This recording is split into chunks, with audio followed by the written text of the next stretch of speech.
The Internal Revenue Service admitted today that some of its employees targeted conservative political groups.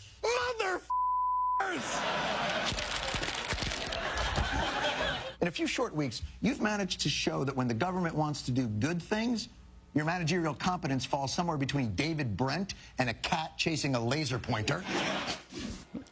Well, if it took the mainstream media this long to finally pay attention to Benghazi, despite Fox shining a spotlight on the same thing for almost a year, what does it say when the administration loses credibility with Jon Stewart on this IRS snooping thing? Michelle Fields says more than you may know, and more trouble for the president, maybe as a result. Michelle, what do you make of this? Well, first off, it's not surprising that Jon Stewart's going after Obama for the IRS. No one's going to defend the IRS. That's basically the worst agency for Obama to have a problem with, because Democrats aren't going to defend him. Everyone hates the IRS. Well, you would have thought. I mean, seriously, I was naive enough to think when this first came out that, okay, they were targeting conservative groups. Liberals actually might quietly applaud.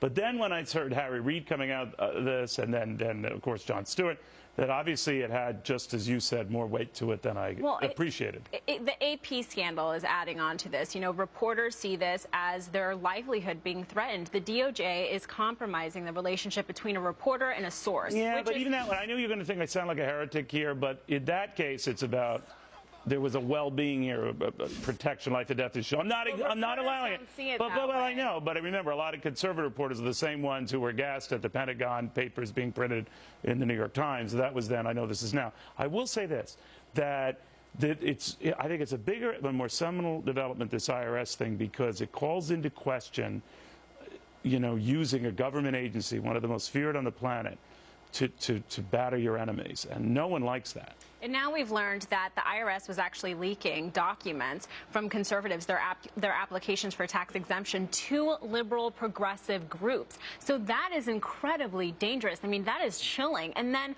I mean, I know you don't think that this is a very big situation with the AP, but I'm not minimizing it. I'm more understanding of it than I certainly am the IRS thing. I'm not excusing it, trust me. But if I'm a source, I'm not going to go to the AP knowing that they have a history of the government snooping on their cell phones, their home phones, their work phones. Yeah, but in a terror world, you want to find out who is compromising that security within the government. I'm not, again, I know I sound like out of sync with a lot of people, but I do say that there are extenuating circumstances for that. Not on this, because the IRS using it as a bully to sort of embarrass you and to call you out, that's never good. Exactly. And also, you're seeing the media turn, because on Friday we also had the White House have a secret meeting where he picked a handful of reporters, a select group of reporters, to come talk about Benghazi. So people in the press corps are saying, wait a second, why wasn't I invited? So there's all these scandals adding up.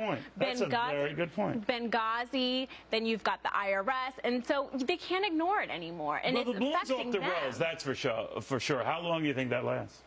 I think that this is I think it's going to continue to get worse. We're going to see more and more leaks with Benghazi, with the IRS, and with AP. We shall see. All right. Thank you, Michelle.